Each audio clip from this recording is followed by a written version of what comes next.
लोकसभेचे विरोधी पक्षनेते राहुल गांधींनी सोमनाथ सूर्यवंशी यांच्या कुटुंबियांची सांत्वनपर भेट घेतली आहे। पोलिसांकडून सोमनाथ सूर्यवंशीची हत्या, राहुल गांधींचं मोठं वक्तव्य, सोमनाथ सूर्यवंशी दलित असल्यामुळे त्यांची हत्या, आरएसएसची विचारधारा, संविधान संपवणारी राहुल गांधींची टीका।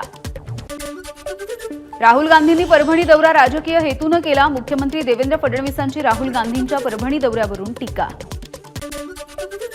राहुल गांधींकडून विजय वाकोडेंना श्रद्धांजली अर्पण, सोमनाथ सूर्यवंशी यांच्या अंत्यविधीच्या नंतर विजय वाकोडेंचा हृदयविकाराच्या झटक्याने मृत्यू।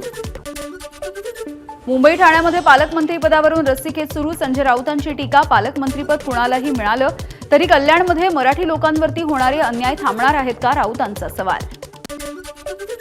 राष्ट्रवादीचे आमदार छगन भुजबळांनी घेतली मुख्यमंत्री फडणवीसांची भेट, दोघांमध्ये 40 मिनिटे चर्चा, मंत्रिपद न मिळाल्यामुळे भुजबळ नाराज।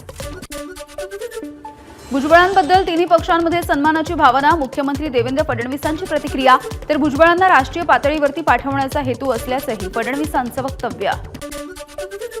भुजबळांची नाराजी हा आमचा पक्षांतर्गत विषय, भुजबळ फडणवीस भेटीनंतर अजित पवारांचं स्पष्टीकरण। नव्या मंत्र्यांना दालनाचं वाटप, मंगलप्रभात लोढा, पंकजा मुंडे, गुलाबराव पाटील यांचं दालन मुख्य इमारतीमध्ये, तर बावनकुळे, विखे, गिरीश महाजनांचं दालन विस्तारित इमारतीत। महाराष्ट्रामधील 20 लाख गरिबांना घरं मिळणार, दुचाकी आणि मोबाईल असणाऱ्यांना पंतप्रधान आवास योजनेमधून घरं दिली जाणार, या संदर्भामध्ये केंद्रीय मंत्री शिवराज सिंग चौहान यांनी घोषणा केल्याची मुख्यमंत्री फडणवीसांची माहिती। प्रजासत्ताक दिनाच्या संचलनामध्ये यंदा महाराष्ट्राचा चित्ररथ नसणार, यंदा 15 राज्य आणि केंद्रशासित प्रदेशांच्या चित्ररथांची निवड, महाराष्ट्राचा चित्ररथ हा प्रदर्शनामध्ये असेल, मुख्यमंत्र्यांची माहिती।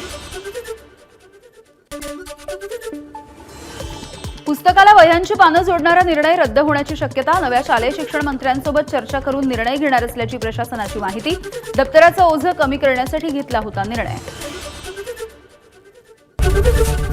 एबीपी माझा, उघडा डोळे बघा नीट।